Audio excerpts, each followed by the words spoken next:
Welcome to the AI Chat Podcast. I'm your host, Jaden Schaefer. Today, we are thrilled to have a true innovator in the tech world with us, Jack McCauley. He is one of the co-founders of Oculus VR, the company that revolutionized virtual reality and was acquired by Facebook for $2 billion. Before that, Jack made significant contributions to the USB standard and is the brains behind the iconic guitar and drums for the Guitar Hero series. His career has consistently bridged the gap between cutting-edge technology and consumer-friendly usability. Welcome to the show today, Jack. Thank you, Jaden. It's a pleasure to be here. And the accolades you just sung on my behalf are, thank you. It's not as deserved as you put it, but trying to be humble here. So here's the thing is, like, I've been doing this for 40 years, and this is a vineyard here. There's a winery. This is my place. And I go to the farmer, like, I'm trying to school the guy who does the farming here as a contract farmer on, watering and plants. He goes, I've been doing this for 37 years. I don't need you to tell me what to do. But it's just, it just comes with time, honestly. And, I have a very high level of education, courtesy of the taxpayers, which has been returned in tenfold or whatever. But it's just my desire as a person who's been involved with art, particularly, video games and movies. Yeah. I worked on feature films too a while ago, but it's just it just happened out that way. I had never had a plan. As a matter of fact, I didn't even have a retirement or anything like that. Never did. It was always equity. I endeavored to find. So, because somebody goes, don't you have a pension? I go, no, don't need one now. But so, my pension is myself, actually. Uh-huh. So, and right now I teach at UC Berkeley. I'm taking a semester off to run this facility here. This is a research facility that I own, and I'm taking a semester off to do this and help run the vineyard. I'm learning a lot about grape growing, which I didn't even want to do. So, anyhow, that's funny. That's a fascinating new project and kind of angle, which I'd love to dive into a little bit. Something though I did have a question about is, so, you've done a lot of things in this tech space. I'd be curious, just going back to the beginning for you, was this always something that you were interested in, like tech specifically? You mentioned you're an artist, and I get this artistic feel from a lot of the work you've done.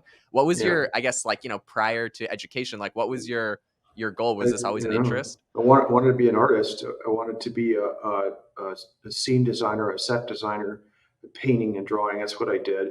I like to take things apart too and draw them. I didn't really understand what they did, but in the process of doing that, I learned about how things are built and how things work, and so that's just how it started. I love sci-fi stuff, and I spent tons of time drawing. I guess, what do they call? What's the technical term for it? Heroics, which is like Frank Frazetta. Guys with spears and robots and all kinds of stuff. So it was a natural for me to migrate into entertainment, because I couldn't find, in Hollywood where I worked initially. Actually, I worked in Southern California on films. The pay sucks. It just is not good. And so I said, I gotta make more dough, and because I wanted cars and stuff like that, nice house, a pool. And so I ended up in video games. The pay does not suck in video games. Pays really well. So I just stayed there. But it was because of the salary. I was making. I graduated from college from a prestigious university, and making $28,000 a year. Not very good. Yeah, especially in California. Well, that was the going rate. It was, I don't know what it was back then. That's like $18 an hour. So that's what people were getting paid down there in LA. And then transitioning into video games, which I had done before, a little bit before that. I had worked on that stuff also, but just transitioning, it immediately jumped to $100,000 a year. Wow. 4x increase. I said, I'm going to stay here. and I did. But I had, I had family and stuff to take care of. So it's like, doesn't go very far. 100%. Yeah. And I definitely feel that, sometimes people talk about following their passions, and I 100% believe that there's a way to follow your passions while also doing what takes care of yourself, takes care of your family. Yeah. I did hear that you spent some time working in or doing some nuclear, kind of in the nuclear field in the U.S. Navy. I'm wondering if you could talk a Yeah. little bit about your time Sure. there and maybe how that Yeah. influenced you. I got a job as a electronics technician, through the U.S. Navy, and I was successful there as a tech. I can take the stuff apart, right? It's like a Hmm. no-brainer. Could use hand tools and knew all the spectrum of drills and all this stuff. So it's easy work for me. Um, in the process of doing that, I got a scholarship from the Navy to go to Berkeley. And at the time, we were shorthanded in engineering. Engineers are always in demand. We have to import people from other countries here to fill the void of engineering talent. And it hasn't changed. It was like that in the late 70s. Hmm. So I got a scholarship. What it was like, it's fun working on submarines. I worked in nuclear engineering. I wasn't, what we did at this base was refueling. We cut a hole in the top of the submarine, and I can't get into too much detail of that, but you replace the fuel that's in a nuclear reactor. Okay. So there's all kinds of test reports and stuff that needs to be done. And so I just migrated away from tools to more paperwork stuff. And working with an engineering team. This is a real live engineering team. Our nuclear engineers, electrical engineers, the engineering department at the shipyard, wherever. So upon graduating, I didn't want to be there. So I told them, even though I got a thank you for the scholarship, but I'm going to go work something else, do something else. But that's how I migrated away from that very quickly because I didn't really like it. But Okay. it was a job and paid my bills and I think what I was making back then. I think it was like $4 an hour. Okay. That's a pretty good wage, Yeah. $4 an hour, and I could afford a car rent. So, but they paid my tuition and full scholarship, so I got some cash too. But Okay. I had to work there. So that what it was like. For me, it wasn't what I wanted to do. I was a young guy, and it just seemed like I wasn't creative. Doing paperwork. I didn't mind the tool stuff. That was fun. The paperwork stuff, I didn't want to do that. So, Gotcha. Yeah. yeah. And it seems like that's kind of a trajectory I think you've followed in, you talk about the fact that you didn't necessarily have this like grand plan for everything you've been doing, but I feel like in the way that you followed your passions and not just because there was an opportunity, right? Like perhaps the nuclear thing had a good scholarship and a good opportunity and whatnot, but you chose to do what, really interested you. And I believe following your creativity and your passion is what's going to make you excel the most at what you do. And then you're able to excel. So you, of course, moved on from this. You talked a little bit about working in Hollywood and then working in video games. Talk to me a little bit about, what got you excited about video games and then ultimately why you decided to, transition away from that.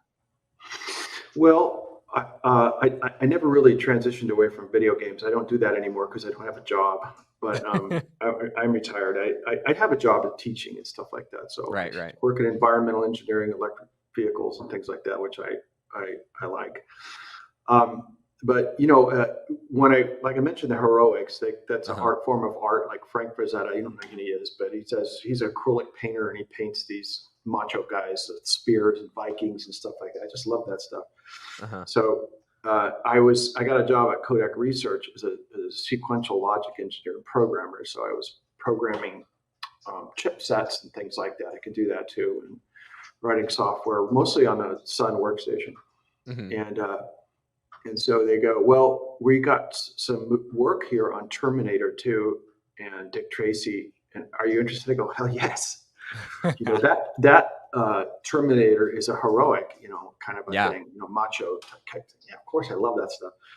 And so I did that, and it was a success, and it got an Oscar. No, I didn't get an Oscar, but the system did. That ORC produced with Kodak.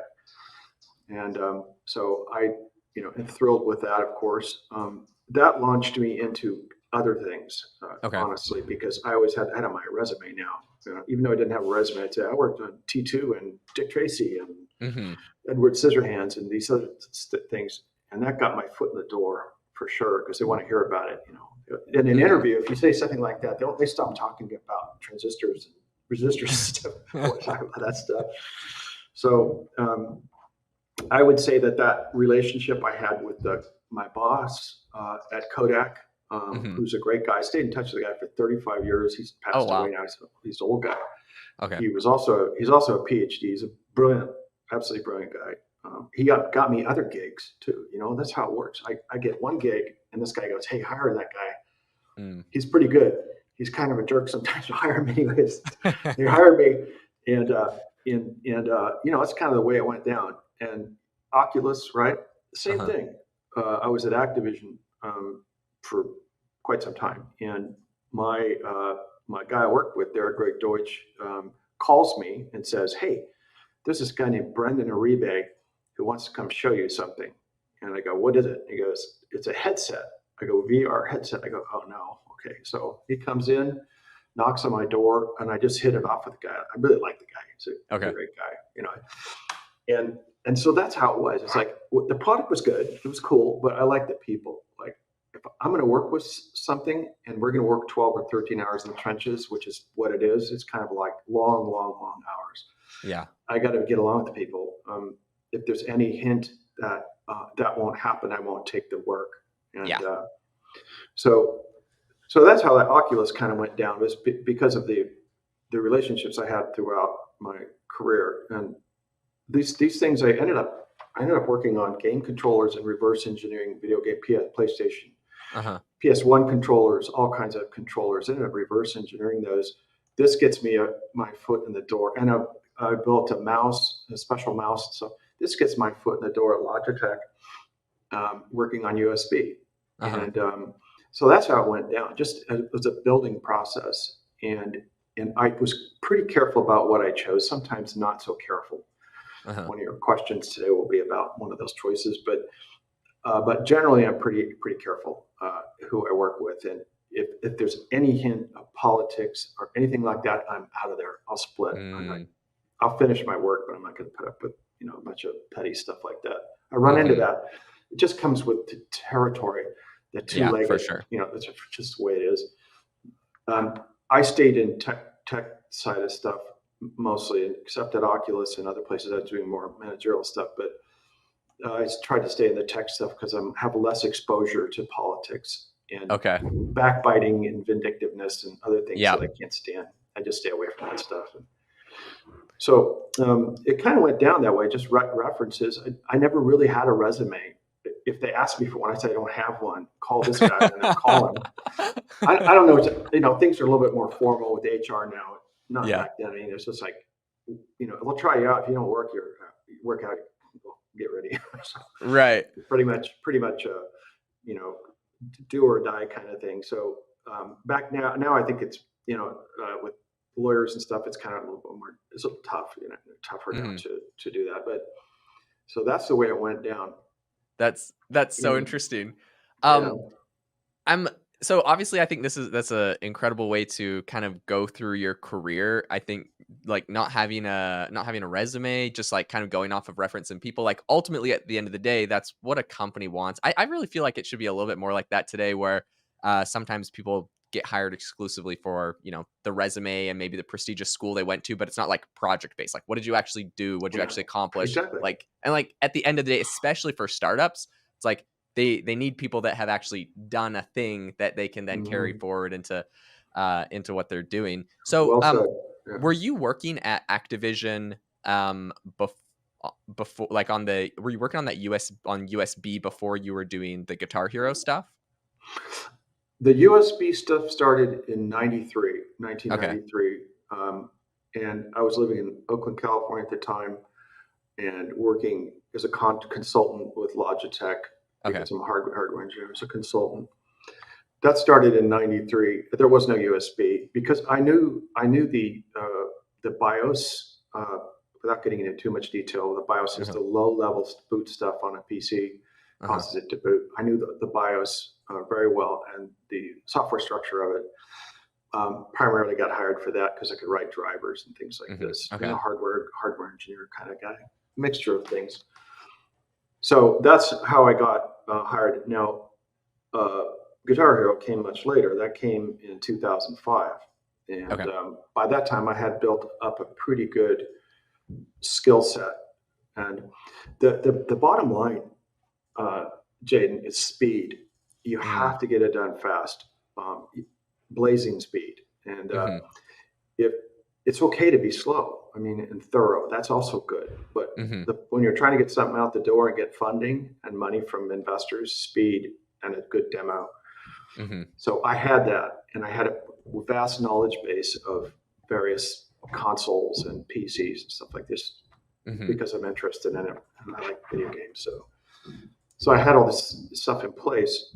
By the time Guitar Hero recruited me, I'm not a founder of Guitar Hero. It's a really interesting story. It would be a great book because the two guys, that started the company, they're the founders, Uh-huh. brothers. They had a video game rental business, and Okay. what they did is they wanted to make a DDR, Dance Dance Revolution dance pad that came out in '99. Uh-huh. Konami Entertainment in Japan. It's a dancing game, a Yeah. rhythm game. So the music plays, and you step on switches on a flat pad, and you Yeah. can dance, right? So the guy's got there's videos on YouTube. The guys are really fast at it. There's a I'm competitive. not super fast at it, but you know, I've definitely done it. They endeavored to write their own rhythm game without doing a lot of research into intellectual property.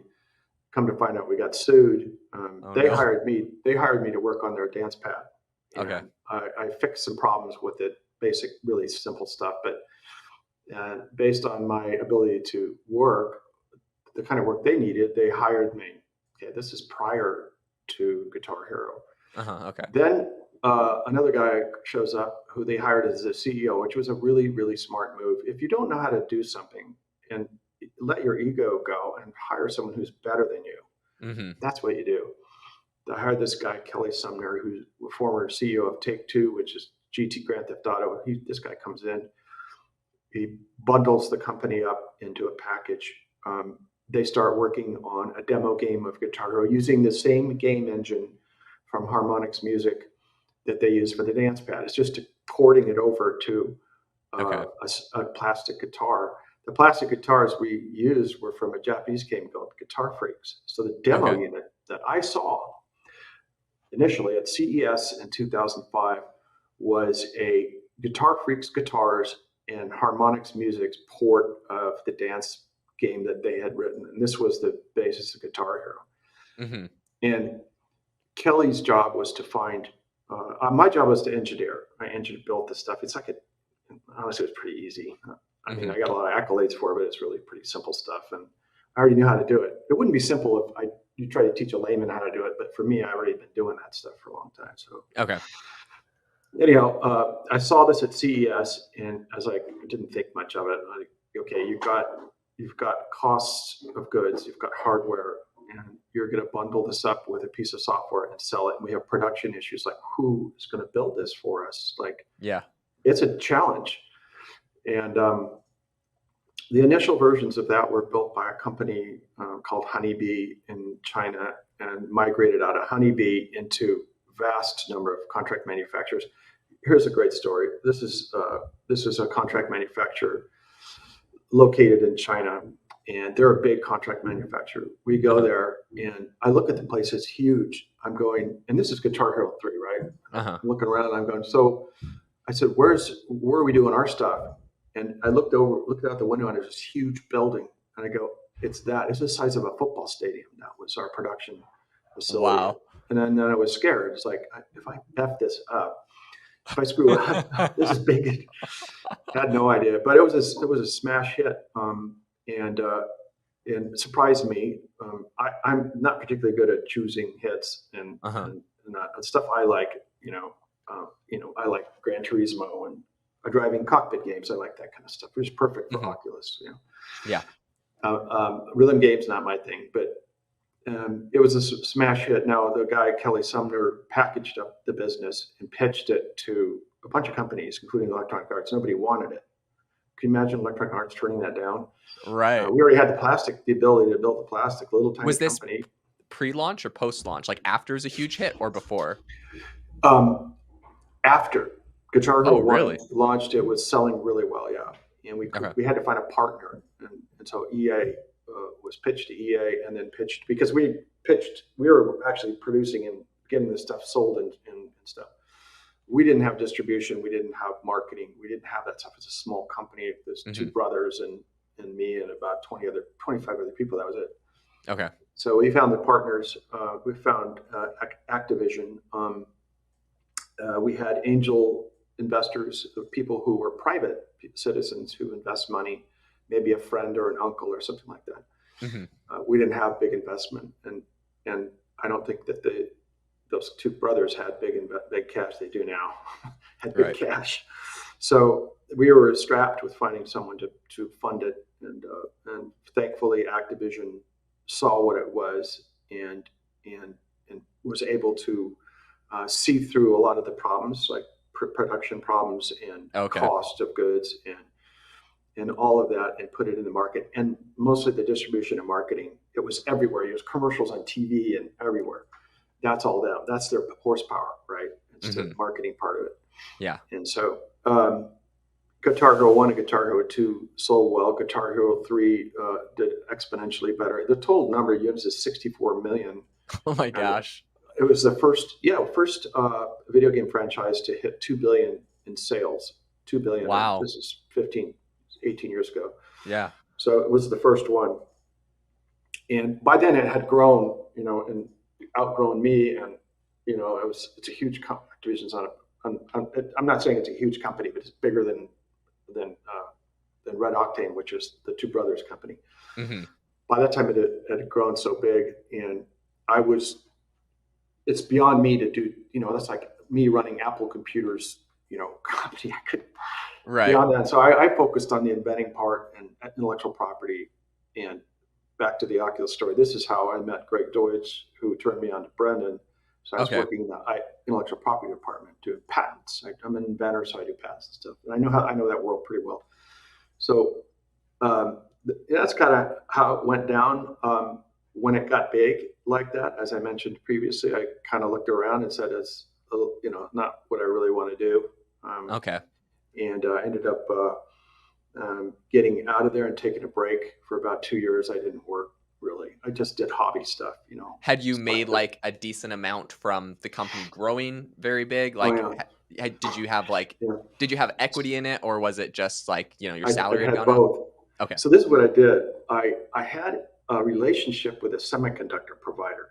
I sold pre-programmed chips is what my main business was. This goes back a long time, into the 90s. I would get a chip and I'd call it the PlayStation chip. And it could run a PlayStation controller. It was completely debugged. It looked exactly like Sony's PlayStation controller chips at PS1. That's what I did. I sold those, and I sold them to Mad Catz and PDP and Thrustmaster all over Europe. And so every time I sold one, they bought it direct from the semiconductor company. And the commission was paid to me by the semiconductor company. So they just placed an order. I got a commission check. Okay. Well, so when Guitar Hero came along, it's the same thing. It's like, I'll give you the chip. The pay sucked, quite frankly. I was getting paid $60,000 or something like that. I didn't care about that. All I care about is selling the chip, right? Okay. And all of a sudden, I'm getting these huge checks in. I'm talking because as the product is going crazy, you're getting all of the royalties off of the chips. That's amazing. Yeah. Well, okay, it is, but Activision view of that is that you're eating into our bottom line. Right. That's how they see it, and it's kind of right. That is true. I am eating into the bottom line, but they knew about it. I told you I get a commission. So that's how I made money. I also got stock options. I got a nice, generous stock option from Activision when the company was acquired. It was the key person, one of the key people there that was in the acquisition. They got me, and they got Charles and Kai, the two brothers, and Lee, and some other folks that were working there. So that's the way the acquisition was written up. Now, you know what they paid for Guitar Hero? It's like 120 million. Now you hear about the Oculus's $3.2 billion acquisition, and they paid 120 million for Guitar Hero. It was an enormous hit. So wow, yeah, that's not much, right? And now these days it's not much. Back then it was pretty good.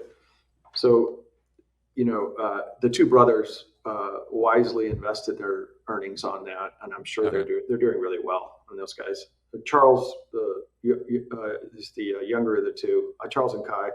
Charles got me a trustee gig at Berkeley. He's also a fellow UC Berkeley, as is Oh, those cool. guys, or alumni. You guys still friends to this day? I would say, when you work with someone and it's stressful, they don't call it friendsness. They're not your friends. Your friends are away from work and your buddies, Yeah. But when you're not working with them, you can be friendly with them. I would put the current state of our relationship as friendly. And I know his wife, Charles's wife, Lillian. And Kai is a little bit more quiet and reserved than Charles. Charles is boisterous. And so Charles is a good guy. He really is. I mean, look what they did for me. I mean, how can I criticize them? They were always generous with me. They're very generous people. I would say that was the case. Mm-hmm. Just didn't think about trying to help people out. And I remember also that it's like they were driving their mom's car. They're young guys, right? It's like, I'm not sure that's exactly true, but he's driving a gray Mercedes, and it's like turns out to be his mom's. But they all kind of live in that same area. They live up in Los Gatos now. Okay. That area, but yeah, they're good guys. And I have to say, every time I pulled out of one of those things, I kept to maintain the relationship. I call people, not so much Oculus guys, but because I'm not working anymore, right? Mm-hmm. Right. No one's going to hire me now. I mean, I could, but I'm not looking for a job. But I always call people, call them and say, "Hey, man, how you doing? What are you guys working on?" Or something like that. They won't tell you sometimes, but I'll tell you, this is what I'm working on. That kind of stuff. Or let's go get lunch. Go meet them for lunch. And that pays off in spades because whatever difficulties you had at working with someone get softened a little bit. Right. So, right. I would say in terms of Oculus, it was a good experience for me. The product, I said publicly in 2019, it's not going anywhere, was kind of right, but I'd say that every time. But it was kind of right in some ways. It has not, mostly because, Facebook Meta, right, is a social media company, advertising company, sell ads, right? They're not a video game company. And it seems to me the proper thing to do would be buy a big studio and have them work on the game and stay out of the way. But that's not the way it went down, apparently. And it was very dictatorial and top-down driven, which doesn't work. I tell you this, you work at a studio, there's really creative people there, and you just got to get out of the way. You may not like what they're doing, but you just got to let it go and not say anything. And that's what I learned. And if you do that, it works much better. And that's not what happened with Horizon Worlds and Meta. It was just a kind of a personal thing, I guess. With certain people. When you'd gotten started with Meta, so you took a break after Guitar Hero for a little bit. Then you had someone come in and show you the Oculus. When you gotten started, was it kind of that small studio vibe? Like what kind of attracted you to actually working with them? Yeah. Well, they didn't have a office when they first started. It was probably Brennan's house, and we didn't have an office. Those guys working. I think Palmer was living in a trailer out in front of his house. That's what I heard. I don't know if that's true. And Nate Mitchell was working for Autodesk. He wasn't even there until later. He didn't show up till later. So it was very small. And quite frankly, they relied on me. They were relying on me to produce. See, they had a Kickstarter. I don't know what that is. But a crowdfunded thing. And you just did it to get attention to the product. And they did Nate and Brendan, mostly Nate, did a really beautiful job on it. It was professionally done. We had a movie crew in. It was filmed not here, another place I had. You filmed it. They had a movie crew in, all this stuff. And then when I saw it, I go, oh my God, that's really, really good. And it got a lot of attention. And they built the story, Palmer Luckey story, based on Oculus. It's a great story. He's an 18-year-old guy, and he's built this thing in his garage, and how fantastic it is. And that was the whole thing. So you asked me about the size of the place. Now, if we had proceeded forward with the core team, Mike, Nate, and some other folks there, myself, Brennan, Palmer, and tried to sell that to a Facebook, What would you do if you walked into, like a dusty shop garage and you saw those people sitting there? It's not impressive, Right. right? Yeah. So there was a lot of hiring done, key people. Some people were really, really high-end developers and so forth. We hired really great people. John Cormack and other folks hired, and this gave the impression that we were serious. And we decorated, we rented at least 2 floors of a high-rise in Orange County. And we set up the office. It looked like a game studio, with figurines and graffiti and stuff. I like that stuff too. Yeah. So it looked like a dev studio. So when you walk in there, let's say you're, I don't know, a guy that runs a social media company called Meta, and you see that, they're serious. Yeah. And if you're not in the video game world, first thing I want to see, let me see your demo. Let's see your stuff, right? Yeah. That's the first thing I want. I don't care about that other stuff. Yeah. And so we had to have this presentation in order to get someone to be interested in buying the company, because without that, they're just going to see 5 dorks in a garage, kind of like deal. And it's just, and so again, that's not what I do. I'm the tech guy, the technical guy in production. It's I can make stuff, but I think that was what really carried it forward and got people to believe it's a great experience. You put it on, and the visual part of it is very, very good. There's some problems, Jaden, with VR, and primarily because motion sickness is a big one, and no one's conquered that. I endeavored to try to fix it on my own. I couldn't fix it.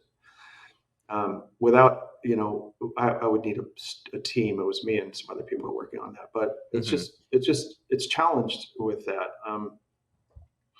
It's the frontier that needs to be tackled by young people in a separated studio away from headquarters. Yeah. And this is how Activision is set up, by the way. Really? You go to the office, it's a building, it's a nice building and stuff. There's not that many people there. It's not big, but the studios, Neversoft, and so on, are set up as separate entities, and the Activision people do not go there. They're a separate thing. It's an artistic endeavor. That's what it is. So that's the successful model. There's different models. EA, I worked at EA also, EA Sports. It's kind of centralized like that. Their mocap studio is right on campus in Burnaby, Canada, and so forth. So EA is kind of set up like that. EA Sports, I'm talking about the studio. More centralized, but for the most part, the most successful model is separated model, where you let people work, creative people. Yeah, that makes 100%. That makes so much sense, because I feel like there's so many incredible ways for companies and for like capitalism, right? Whatever, to capitalize on creativity and art, like video games and all sorts of different things. But so often, like you said, right, if you try to stick this into a headquarters, like that's not where creative people thrive. And if you want them to do their best work, aka, what the consumer will like the most, what will make the company the most successful, like, you have to set up the environment for them to be able to thrive there. When Facebook was, interested in Oculus, you'd already kind of created the headset? Had it launched the first one? Talk me through the timeline of what was going on and what you're working on there. Sure. So we launched a Kickstarter, and we gave, so the way Kickstarter So you came on pre-Kickstarter? Yeah, I was there. Okay. They filmed a Kickstarter video at my other place. I know there's a book written that, they filmed it at my other studio. So I didn't have a studio. I had one. Okay. So R&D center or whatever. Yeah. So they came in and they filmed the Kickstarter video. It went up, and we had 90 days to get it finished. This is the first developer kit.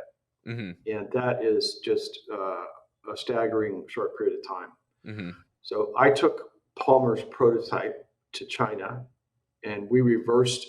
Palmer got the lenses on eBay for the DK1. Those were on eBay. He got those on eBay. We didn't have any specs on anything. And we got other parts from other people, like Mark Bolas at USC gave us some stuff, and Reality Labs.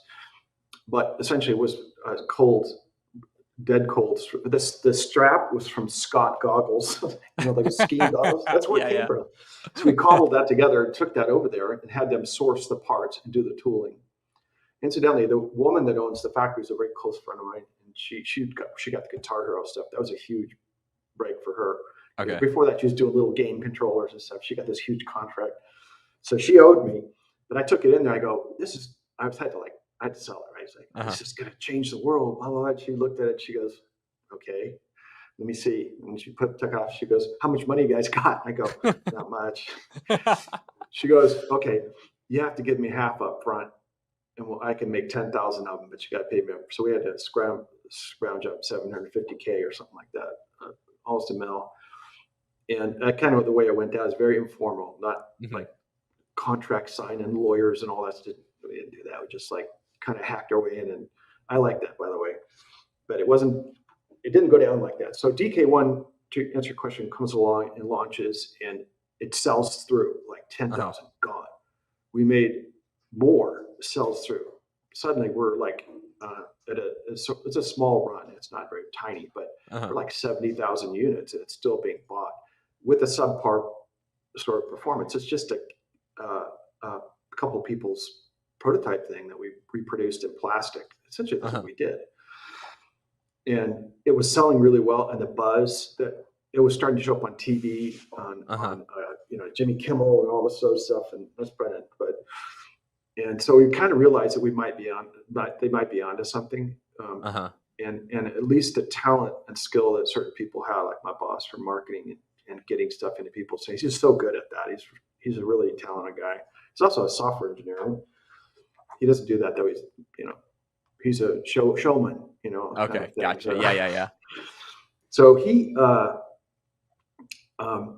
sold 70,000, and then so what are we going to do? Well, Vive, the competitor. We have a competitor now in Washington, right? And we had been working with those guys, and they have a room experience unit, right? What you can walk around in, which is ultimately what you want. Yeah. We had a room experience prototype at Oculus, and we got that from Valve mostly, but we already had that, but we chose a seated experience for cockpit games. But we had to eliminate some vestibular motion sickness issues. Right. So we used a camera and LEDs on the inside of the headset that you can't see, that are like markers that you can monitor the position of the head and so forth, and get translations from side to side. With DK1, those kinds of translations aren't handled. They can't be. The technology doesn't exist at DK1 to handle those. But a camera looking at it from the outside, an observer can do that. Okay. So we came out with DK2, and DK2 sold 150,000. Like boom, right? Okay. So the timeline is DK1, and now we have people's attention. And Mark Zuckerberg is interested, and Mark Zuckerberg shows up at the office in Irvine in Orange County, the two stories of a high-rise thing. And the sales pitch was on. He was like, Brennan could sell you moon dust, even though it's not moon dust. So the guy, he sold it to him, and the rest is kind of history. It was on Silicon Valley. They were skewering it. And when you're getting skewered on a comedy show, you've had an impact. And that's yeah. So that, and at the same time, I'm like looking at this and going, where are we going with this? And then I'm looking at, we're going to get acquired by Meta. I think that's what's going to happen. Hear this, right? I knew what was happening, right? And I was in China. And this is a funny story. Brendan calls me. It's like 4:00 in the morning, and he goes, hello. I had my iPhone 2 or whatever it was. He goes, guess what? I go, what? I said, you woke me up. He goes, we sold the business to Facebook, and he said something like, you have a stack of dollar bills going to the moon or something like that. I don't remember exactly what he said. So I said, okay. So I hung up, called my wife, and I told her, well, what do I do? And she goes, she didn't say this. Another friend of mine said, do you think you fit in at Facebook? And I go, no. I like to work at a studio. I mean, I like art. That's where I want to be. I don't want to be, moderating people's silly Facebook posts or whatever. I don't think I'd do that. You know what I mean? It's like a language cop or mood cop. So I decided that I would look at my exit pretty quickly after that, and I went to Brendan and I go, hey man, I don't want to work there, and I don't want to work at Facebook. I said what would happen to me? I'd probably get fired. I'd say something. I probably would. No, I wouldn't get fired, but I would probably say something or do something, and be unhappy. and I Yeah, don't want to be yeah. unhappy. So, and he goes, okay, well, he talked to him. And he comes back to me, he goes, okay, you can leave. I was like, with your money. Now, most deals like this, you have to stay there for 5 years. Right. Yeah. Yeah. And it's risky because if you get fired, that's your competition. You could lose a portion of that. And so I looked at that and I go, well, if I go there and they fire me, I could lose. Why don't I just take it all now? That's kind of Uh-huh. what I was thinking at the time. And so he granted me that. And the rest, I bet that's 8 years ago or something. And 10 years ago since we formed the company, coming up on 11. Hmm. And 8 years, is that true? 8 years since exit. Yeah, I exited in 2015. You know, when I go to Facebook and I look around the building 3, and there's like beanbag chairs on the floor and a desk that you sit across from. So it's just, I don't like that. I mean, I got to look at the guy all day long and like lay around on the beanbag chairs, an old man. And I didn't see anyone there that was older than me. I would be the oldest person. Maybe the cook. There was a guy in the cafeteria that was like the chef. He's cooking their vegan specials or whatever, and he was about my age. I go, man, I won't fit in here. I can tell, it's just. And what would they do with me? I don't know what they would use me for. They need Yeah. a hardware engineer. But I will say this: the Quest was a fantastic piece of hardware. They do a really good job on that, and it took a long time, but it's really, really good now. Hmm. It's is it perfect? No, it's not perfect, but for $350, it's pretty good. I know that price point is hard to beat. Yeah, come on. And I mean, looking at like what we're seeing with Apple coming into the space, do you feel like that's validating to the idea? What like I would just love. I know you don't have a crystal ball, but like from your view of the past, like how do you think Apple's new headset's going to play into this pricing and all that? Well, I know the people who are running the headset program at Apple. The guy that's running it is entirely competent and a really, really good engineer. He's the VP level guy. And I know him really pretty well. They tried to hire me or recruit me, but I think the problem I faced at Facebook would be the same problem I'd face at Apple. It's just not for me. So, yeah.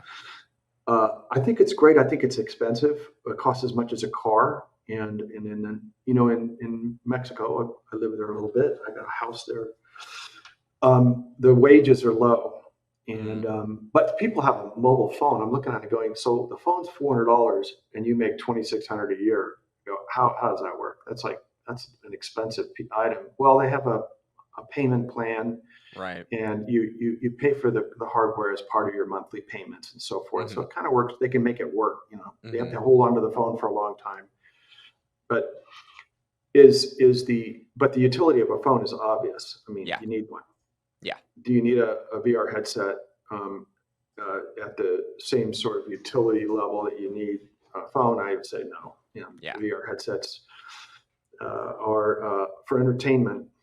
Granted, the phone is for entertainment too, but I would say that they're going to be challenged. Now, Apple has got the GDP of Mexico almost. I think that's true. Now, don't quote me on that. The company is $3 trillion company. It's got can they afford to have one fail? Yeah, sure.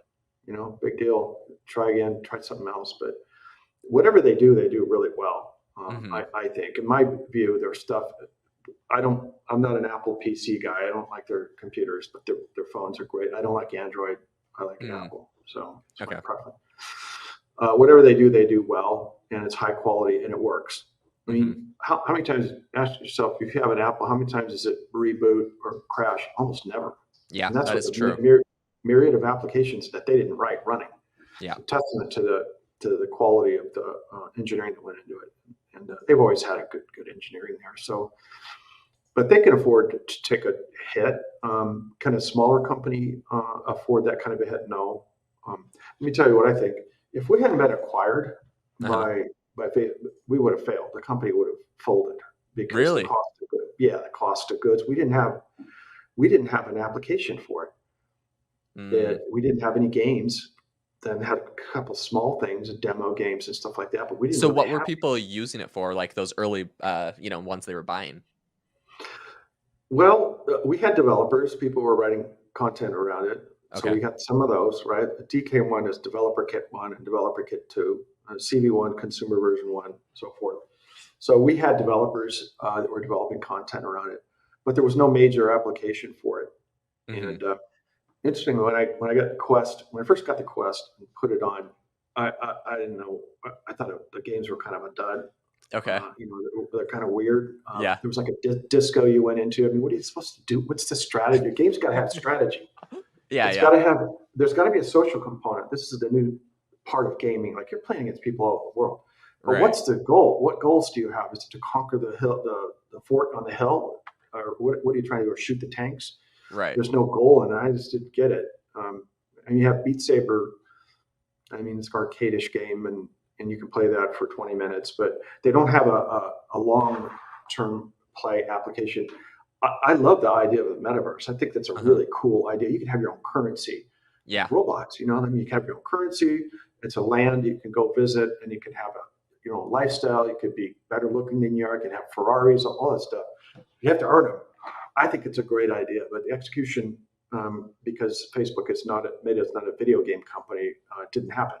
Yeah. And had they farmed their stuff out to a dynamic studio, bought a studio, and gotten the hell out of the way, it would have had probably a different outcome. They needed a killer game with it and a creative game. So they didn't have that. And how much visual stuff can you do? Okay, the spaceship blew up, and Star Wars, the guy falls out of the spaceship, and come on, so much of that you can. It's like, okay, it's great visuals, but what do I do now? So that's my take on it. One other thing on that, what do you think? So it's like pretty commented on when Apple kind of launched their VR headset. Yeah, the thing looks super high end, super high quality. Mhm. Apple makes great things, so they have that reputation. But it was noted that they didn't mention like games at all in their headset launch. So do you think that's gonna hold them back? Like, isn't that a big part of adoption of these VR headsets? What is Apple's okay? Apple sells entertainment. They have iTunes. Yeah. And now they're starting to get into feature films. They're getting into content for their hardware. If they could come up with a game or content for it, I don't know what that would be. One of the really good ideas I heard, and this was attempted, is like if you wanted to go to a sports venue and you want to sit on like a Jets game or something like that, or Niners, and sit on the 50-yard line, you could sell that ticket to 100 people and have them put the headset on and watch the game right there with people right next to you, real people. And people are working on this, with 360 cameras and so forth. They were thinking about this. I think that's a great. I would like to do that. I'd like to go to a Niners game or Jets or something, and Patriots and sit on the 50-yard line. That's great, and pay $20 or $50 or something to watch 3 hours of football. Yeah, that's something that I would enjoy and do. So this is the thing, is like they just haven't. No one has had the ability to come up with a mechanism or entertainment part for a headset. They just haven't been able to do that so far, and this is what's probably holding it back.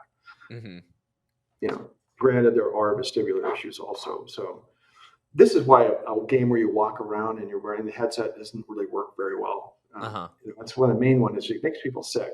And I don't get sick from it. I've been staring at computer screens for 40 years, but a lot of people who don't do that put it on and they go, "Oh, I don't feel well. I feel dizzy."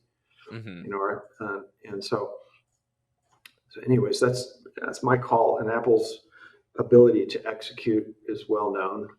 Their stuff's flawless. And they ask you a question. The Apple has an app for the car, right? Apple Car. Yeah. Why aren't car manufacturers using that? I mean, there's cars everywhere. There are some using it. I have a car with it in it, but they want to sell their own. They want their own content, and their own software. And I think heard an interview with Ford Motor Company. They said we don't provide hardly any of the software for our cars. It's all third-party stuff. It seems to me you'd want to bring that in and put content in the vehicle. Tesla's pretty much done that successfully. They have games and stuff you can put in. And so this is the issue really, is that there's not really good content for VR right now. You heard some of my ideas here. But watching a movie at a movie theater sounds good. But why aren't we doing that? if it could bring in revenue, people would be doing it, right? Yeah. Mm-hmm. Quest sold 120 million headsets. This is what they quoted. Uh-huh. That's pretty good. Yeah. That's a lot of them. Yeah, actually, no, a And ton of people, especially with the cheaper version. I don't know if the Pro did quite as well. I heard they kept cutting the price and handing it out at the end. So that's why I'm concerned about Apple, just because it seems like it's like that price point that might make it a little bit tricky. Question for you, kind of on the overall landscape in tech right now, based off of what you've seen in the past and today. I feel like we've seen a couple different waves over the last number of years. We've seen there was like the Web3 crypto wave. There is this whole metaverse wave. Different levels of those things have kind of sputtered out or changed. Today, of course, we're seeing the AI wave where everyone's integrating AI. How would you compare what we're seeing in AI today to some of these previous kind of like big, some people call them bubbles or waves or whatever, but kind of revolutions in tech? I will say that no one's quite clearly explained what AI does. They know that they can go onto a website and ask it to write a song or tell a story, but no one's been able to explain exactly what it is or what it does. And so a lot of it's fear. People are afraid of it. Well, what if it starts interfering with social things? And it may be already, but this is the kind of stuff that people are concerned about. Politics, people using it for nefarious purposes. Generating stories that aren't true and repeating them in the media over and over again until they become true. This is what people are afraid of. Can it be? And you see Midjourney. I don't know if you've looked at the art and stuff. Yeah, some of that stuff that is just like it's like hellish to look at. It's like a nightmare.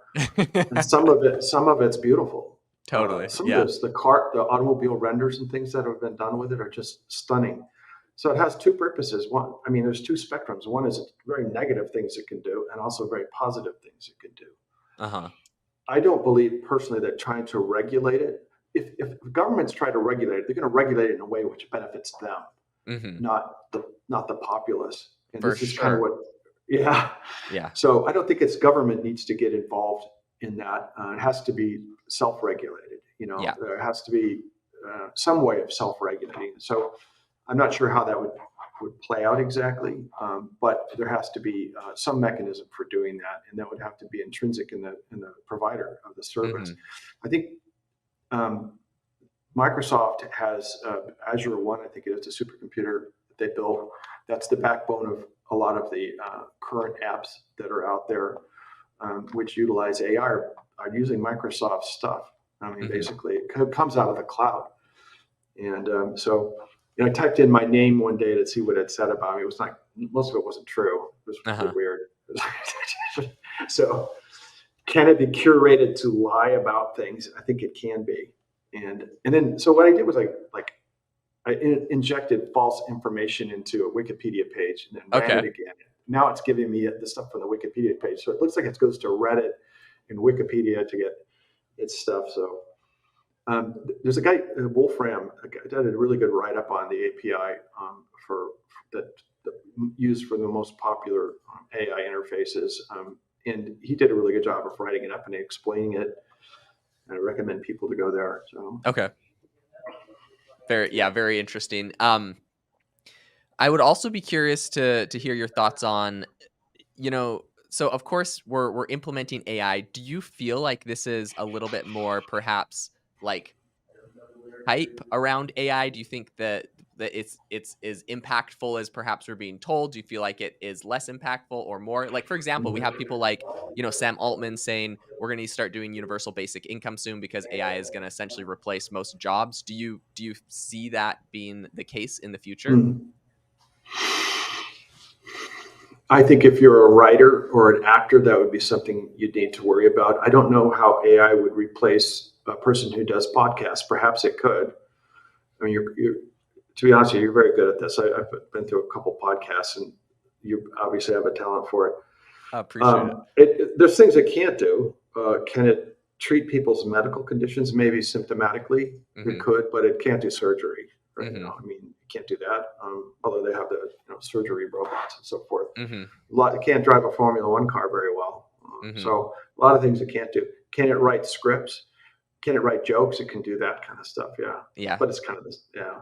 Can it write songs? Yes, it can write. I used an AI app I mentioned, but to write a song just to see if it could write. It was pretty good. It was a country western song. Really? So, yeah, you just write a song about a puppy, and it'll write the song about a puppy. So country western, and so it can do that kind of stuff. I think you're onto something there. I don't know that a universal basic income is the answer. You think that you just have to reskill yourself. Can AI be a roofer or plumber? Can't. Can AI fix your car? No, it can't take an engine apart in your car. Can it frame a home? It can't do that. Maybe those will be the high-end jobs, Yeah. Labor, it can't really do labor. It can do intellectual stuff, probably some stuff, but it can't do certain things. And now anyway, So okay, so I want to dive a little deeper on that.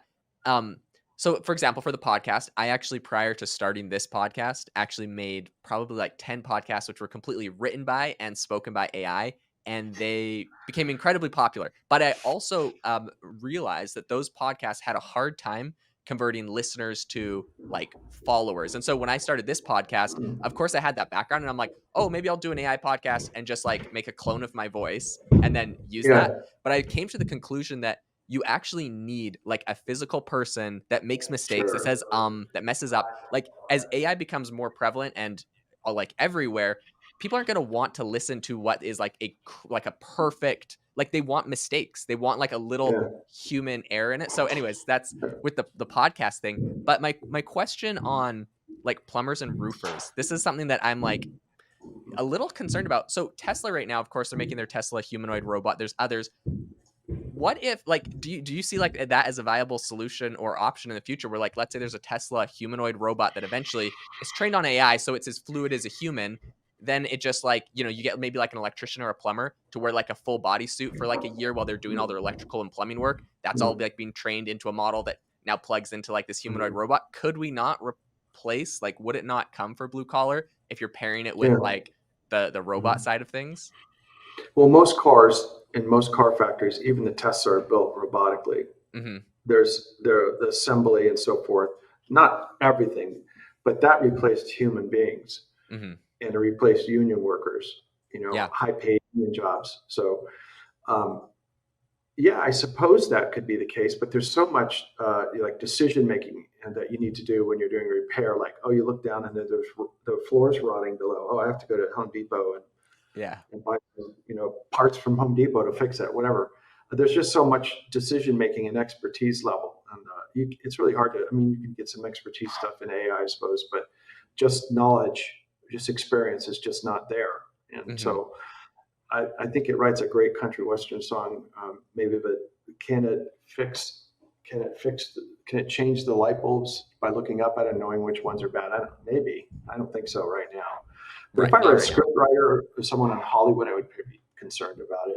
You could create an actor who doesn't exist. Yeah. Not a real person. Yeah. And it's so good. So Yeah. good. It's Yeah. uncanny. And just sit there and tune it until you get it to do what you want it to do.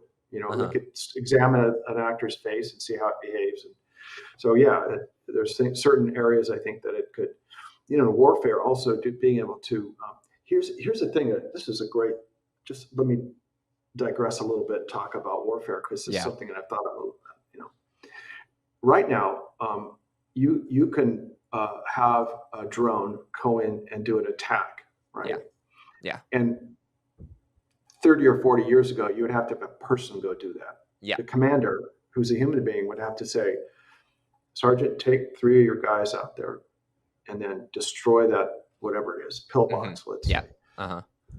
But what's running through your mind is the commander's like, I might get these guys killed. I mean, they could die. Well, how am I going to feel about that, right? Yeah. He's a human being. Of course, he's going to feel bad. With a drone, you're not thinking about that. You're just going to attack. Yeah. So it brings a whole another level of danger in warfare, of escalating it. Because you're not risking people. You're risking a piece of hardware. Yeah. So where am I going with this? I think that, in terms of AI, we have similar types of issues like that. I mean, a nefarious person could construct a political dialogue or something like that because it's just a robot doing it.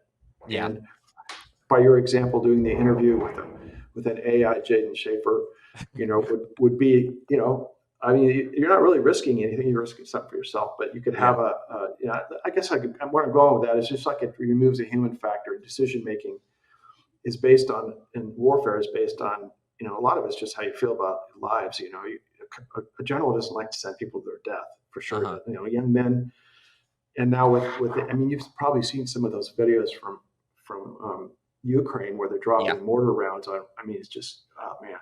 Yeah, that's rough. And I think also something like touching on that is like, it's kind of sketchy to me, like AI and warfare, because you look at different countries and they have different military doctrine, right? Like, for example, we've seen Russia is typically more willing to, like in an invasion, lose more of their troops, per se, in certain maneuvers. And there's just different countries that have like a different value. And if they're training their own AI models, integrated into war, it just like, I don't know, to me, it just feels kind of gross. Mhm. But I mean, even for you, I mean, this is probably something you've thought a lot about, right? We have really big AI being integrated into weapons with like Palantir, for example, or even, right, one of your previous co-founders, Palmer, right? He's working on Anduril, Yeah. right? And I'm sure like he has some, I've seen just recently he unveiled like a autonomous, drone airplane. This stuff is all getting AI integrated into it. Yeah. Yeah. Fury, rather. Yeah. I don't know I can't tell you everything, but I've been approached by the Air Force to help them with stuff, and Right. I'm a little bit on the fence on it. The problem with me is that I don't want to have a job right now. Although I would help them, it's the government. Yeah. I don't know to which level in that product that he has AI integrated. He says it's completely autonomous. Maybe. I mean, that's a lot of hardware to try to get done. He's been working on 5 years, 6 years. It seems like a lot of stuff to get done in a shorter period of time. I'm always wary of announcements like that. It's like, what does it really do? So, but I don't have a lot of comments on what his stuff it does. I'm skeptical. A lot of things I hear when I hear announcements like that. If it's that good, you don't say anything about it. Yeah. It's like, interesting. revealing your stuff to the other Formula One team. You're telling Red Bull what you still don't say anything, although they probably know. So that's kind of what I think on that issue. One of the things about like GTA 5, Grand Theft Auto 5, if you played that, the entire little country that you played in was created entirely in CAD on Autodesk by people. Really? Yeah, it was. Wow. I sit there and draws that in CAD. And I think it would be cool to be able to say to an AI engine, make a building with broken windows and graffiti on it, make it out of brick, make it 10 stories, and make smoke coming out of the top. And it just does the whole thing, including the shading and texturing for you. Yeah. Now, I just saw a tool that's like that. It does 3D worlds based off of AI. And it's so interesting because it's got a little chatbot like ChatGPT where it's like, you tell it what to do, it builds the world, and you're like, okay, make the building taller. Okay, actually make a moat around it. Okay, and so it's like live editing. It's so fascinating. This is going to get into like Oculus integrating this into Horizon Worlds and other things like that. I can't help but think it'll be so fascinating. That's the best utility because the labor that goes in it. Also, you can have the game generate its own cities, each one very different from the other. Yeah. As you go along and you play, it just automatically based on text script, the new structure, the new building that you run into, or I think that's cool. And, create monsters and tanks and all kinds of stuff. Midjourney, I mean, some of the stuff that's been done is, like I said, it's hellish. Yeah. But that's what, if you ask me, that's the best utility for AI. For strategy, it has to be designed. It's designed on a storyboard. Like you tell the story of it's like a movie. You tell the story of how the game is to unfold and how it's to play. Yeah. To the producer, this is what the people that come with a game idea. That basically it's like a sketch type thing. Granted, I haven't been around the area in 10 years, but that's basically how it's done. And I go to like the E3 or GDC or something. You see people doing a pitch, right? And so the strategy is designed by a human being for entertainment. Can AI design the game strategy? It would have to be based on previous strategies and what worked well. but certainly Mhm. I think it could. So it would be cool to have a AI engine generate an entire game. You could be a developer sitting in your house and say, just make an entire game just by Yeah. doing descriptives. Yeah. So So fascinating. I think that's gonna be a massive part of it is just this whole personalized yeah, angle. for Movies, entertainment. yeah, you can direct your own movie. You pick the Yeah, actors that are in it. You pick, like, the script and the storyline, like, come on, that's crazy.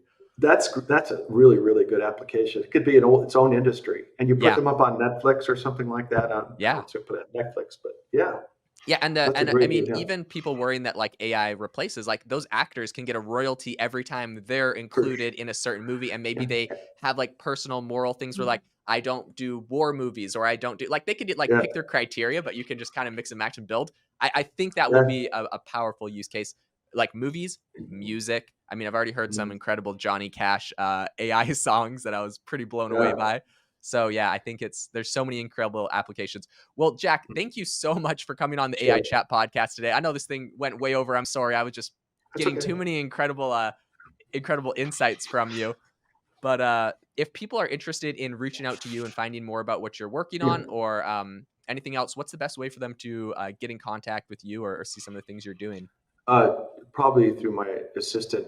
The problem with me is I don't answer my emails. I see them go by and I go, I'll get to that, and I never do. So she filters that stuff, not filters, but she like bugs me Yeah. when I don't answer stuff. It's like what happened with you. So that's the best way.